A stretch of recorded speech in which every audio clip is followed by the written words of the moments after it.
So first thing that we're going to look at is, and I've done this before with you guys, but it's been a bit. We're going to go off of knee on belly, so just kind of continuing through. Now the big thing with knee on belly is that this is also the sequence that should be happening, or a similar reaction happening when someone's mounting you from side control as well. Like unless someone's doing this and going to mount, there should always be the act of the shin kind of sliding through in some capacity, right? Unless they're switch air based, in which case things do tend to change, but this mentality will carry through. So the big thing, or the big issue, whether we're side control or knee on belly, is that everybody focuses on this leg, as they should. At first, this is the danger, right? Now remember, points-wise and also just realism-wise, how you should be acting, you shouldn't be side control, struggling, and then the knee on belly happens, and then you stop, catch your breath, and then start to struggle again, right? 3 seconds is about what it takes to get points. 3 seconds of control, or what refs look for is clear control. And also the best opportunity to initiate your escapes is based on when they're still not 100% solid in the position. So the best time to explode would be now, not wait for the guy, and then put all the energy into it when I've already solidified, felt my balance, found my plan, and gathered my thoughts, okay? So the same thing applies for mount. Now the big thing is that when I'm cutting across, you were blocking knee on belly, maybe you were hip escaping or everything else, but everybody zones into this leg. So when I cut across, most people will almost follow this leg and try and trap this leg quickly before the bound is initiated, okay? But what I found is that having a switch of mentality here, it makes a big difference. You can get some really easy escapes. Focus on the leg that I'm not focusing on top, which would be this one. So, just turn it a bit. So let's say again, knee on belly. He was trying to escape, as he should have been, but as I cut across, what he's going to do is, instead of looking at this leg, he's going to focus in on this leg, whether the knee's down or if it's posted. It doesn't matter. When I cut across, he'll almost let me bypass to mount so that he gets an easy trap on this side. So a quick little detail, but makes a huge difference for you positionally. So we get Chris on top. How we're going to base this though is a little bit more realism, because here when I'm blocking, unless I'm doing a running escape or something else, my more natural positioning and escapes are based off me turning to face him and pushing the knee. So from here, when I'm on my side, then I start realizing, you know what, I didn't get rid of the position, I couldn't hip escape out, so he can't get another set of 2 points. And even if he wanted to by flicking to the other side, at least I'm facing him so that I can trap that leg as he tries to make the transition. Okay? So back to knee on belly. So here, I was flat, I'm hip escaping, trying to remove the knee and trying to remove the position. Going crazy, 3 seconds has passed, you see the referee, he gives you the 2 points, or you hear me, or you don't hear me, as happened this weekend a little bit, the music was loud.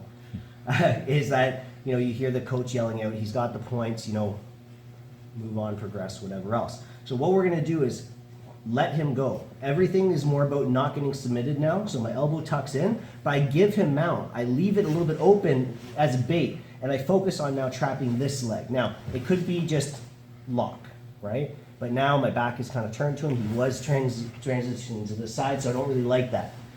Ideally, come back,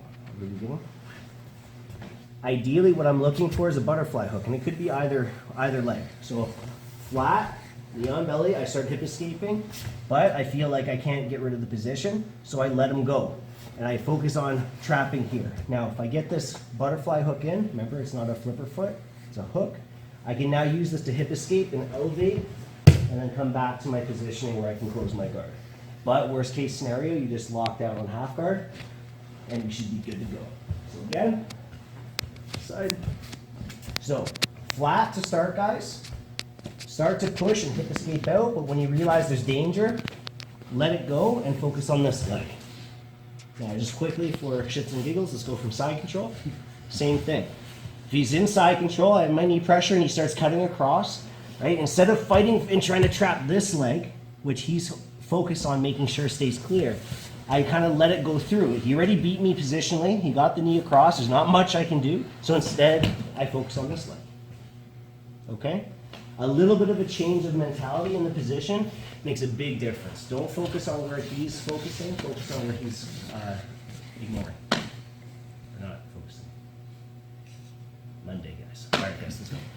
Try that out first, and we'll get to our actual stuff. Sure that you're selling the position a bit, though. Like, if you are really, like, again, this is why I asked you guys to do this with some resistance, because it makes it a lot more viable.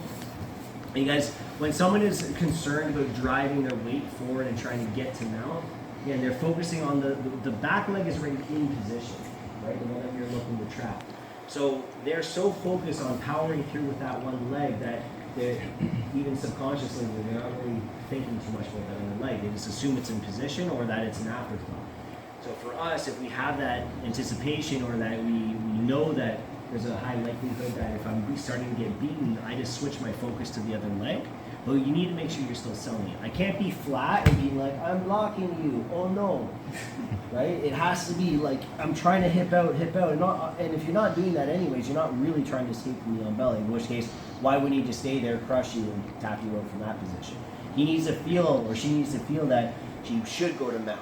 So you should be on your side, and that way when they go through, you're right there. Okay? So, moving on to the basic mount escape. So, we got mounted. Lots of different styles of mount, technical mount, S mount, low mount, like grapevine, all that kind of stuff. We're just going to base this on him just being in a standard basic mount position, okay? Just right over top of your hips. Now, he always wants to climb higher, right? As he climbs higher, that means that my arms are more isolated. You just posture up, right? My arms start to get more isolated from my body, which means they get weaker and easier to attack. And also, he gets off of my hips. So if I lift my hips up to try and bump him, he's barely moving.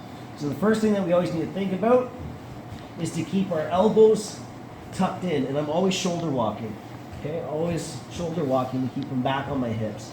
My elbows are an arrowhead. If I tuck in like this to be strong, he's got a wedge underneath and he's just going to drive those up eventually. I need the point of the elbow to be in.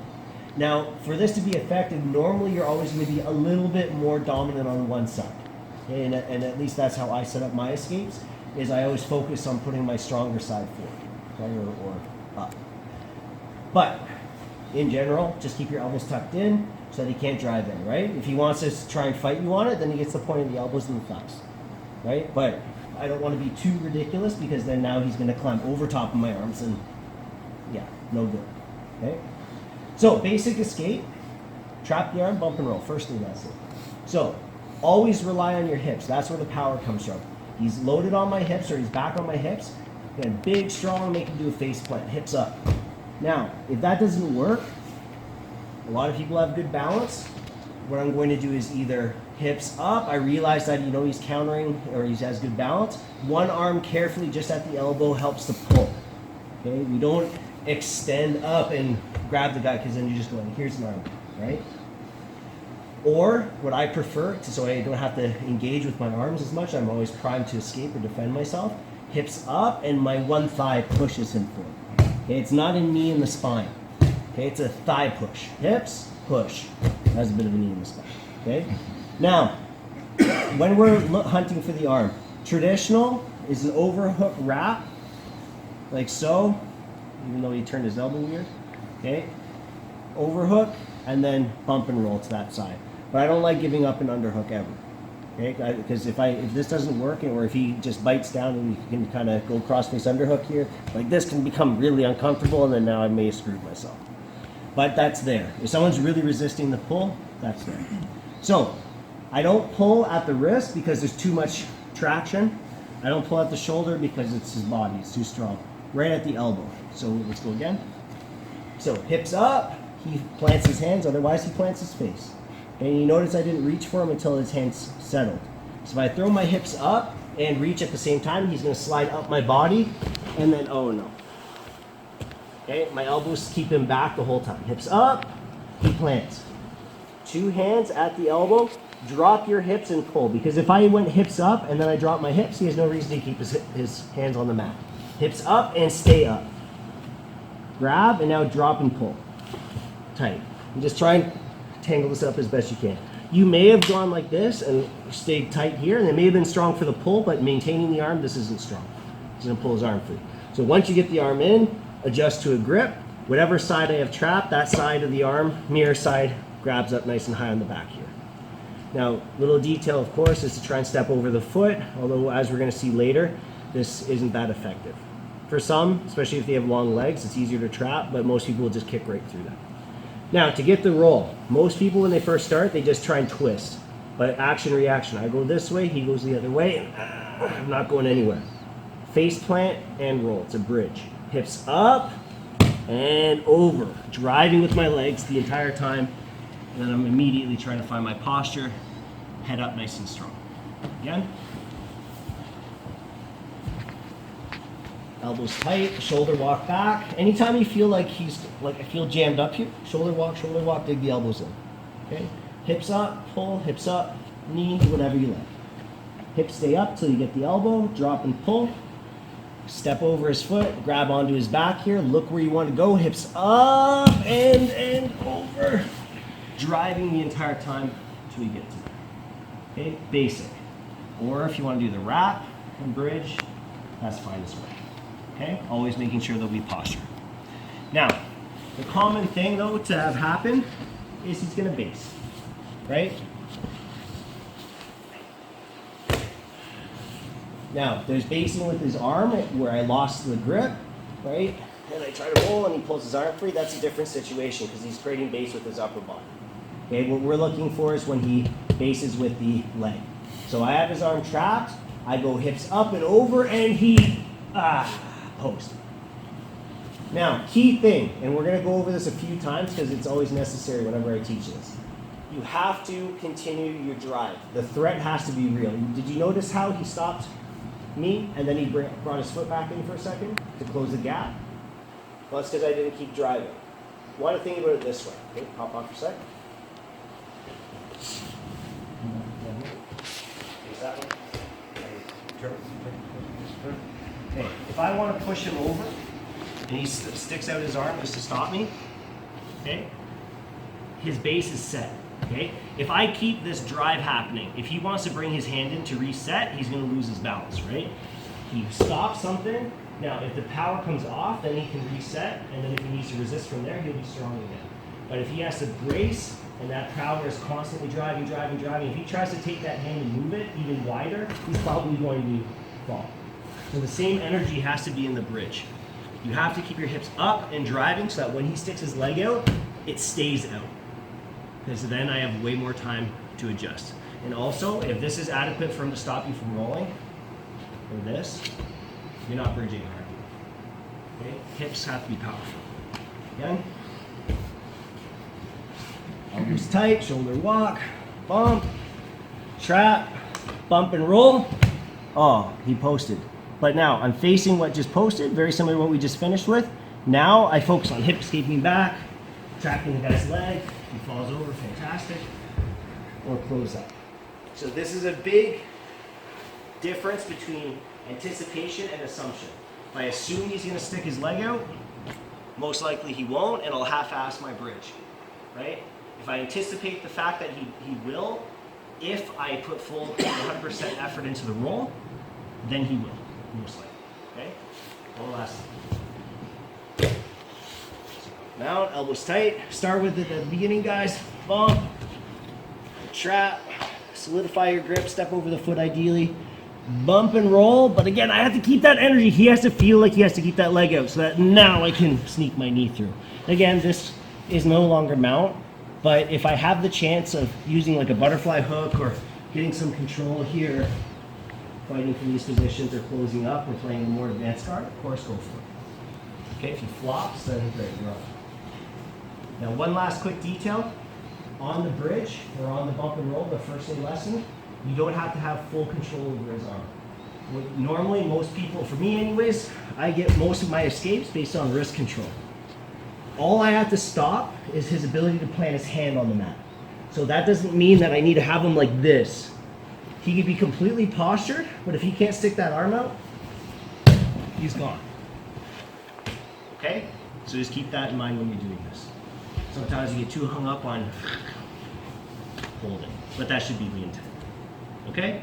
So partner on the bottom, or on top, just light resistance so that they actually don't just fall, but that they are rolling you realistically, and then just mix it up. Sometimes stick the leg out, sometimes don't, and that way we work through the options. Okay? Let's go, guys. So the bump and roll, you have to think about momentum. Either it has to be explosive, like if you're built like analogy that I like to use for this is, and thankfully we're getting out of the season, seems to be anyways, is you're stuck in a snowbank or you're stuck in your driveway, right? If you just put it in reverse, or depending on how you're facing, obviously, if you throw it in reverse and you try and back out and your wheel starts slipping, you don't just keep on putting more gas into it, spinning your wheels, burying yourself, or just polishing that snow into a nice icy mess of never going to be able to get out of it, right? You rock it, right? Either whether that's just by just keeping it in gear and you slowly build the momentum up where you can blast forward, or by actually, if you're in a real deep issue, where you actually have to go between first and reverse, first and reverse, first and reverse, right? So, I may have the intention of driving forward out of that snowbank, but if I catch traction on the way back, you're not going to just stop, right? You're going to keep that momentum going and continue through. So, when I have Chris on top here, my intent was to roll him to this side if I have that arm trapped, right? So we went through the whole thing, we bumped, trapped, roll, we got everything here, right? So now I'm trying to roll him this way. So legs sticking out or not, okay? Let's just say he keeps it tucked in. My first attempt was weak, or he's a lot bigger than me. Now, if I'm built like a F-250 and have knobby tires and four-wheel drive, right? We all know the guys that are built like that. You probably get away with just the one and just, roll the guy. But most of us, it takes a couple attempts unless we have really good timing on it. So if I go here and I try and twist and then he resists and I don't get him, I'm spinning my tires right now. I can't just keep on trying to go to this one side. It's pointless and a waste of energy, right? So again, we have to rock. So I go up and then I to the side. I go to the other side, right? You have to build that momentum up. But again, I may have intended, even with the rock, of sending him towards the arm that's trapped. But I feel like all of a sudden I catch him off balance on the other side, arm free or not, I'm going to go. I'll take what's available. And then again, if he posts his leg at any point, he just opens space for you to escape in a different way. Okay? So always keep that in mind. You can't be too bullheaded about it, but you have to commit to the first escape. Right? It's a sequence. Full power, full resistance, whatever else however you want to call it, to try and roll the guy. But if you hit a wall, try and roll back the other way. Don't just die and stop, or keep on trying to bridge, right? But if he sticks the leg out, you continue that energy so that you can get that space. Okay? So Wednesday, we're going to look through our other escapes, more specific to grapevine position, or another one from the neutral mount, or from technical mount, or S mount, and how to deal with that. Okay? And then again, Friday we'll look at subs. Okay? All right, guys, let's do a round of specific, although we get mounted all the time, we won't really need that much for this position. We'll do one round of specific, roll length, no gi next.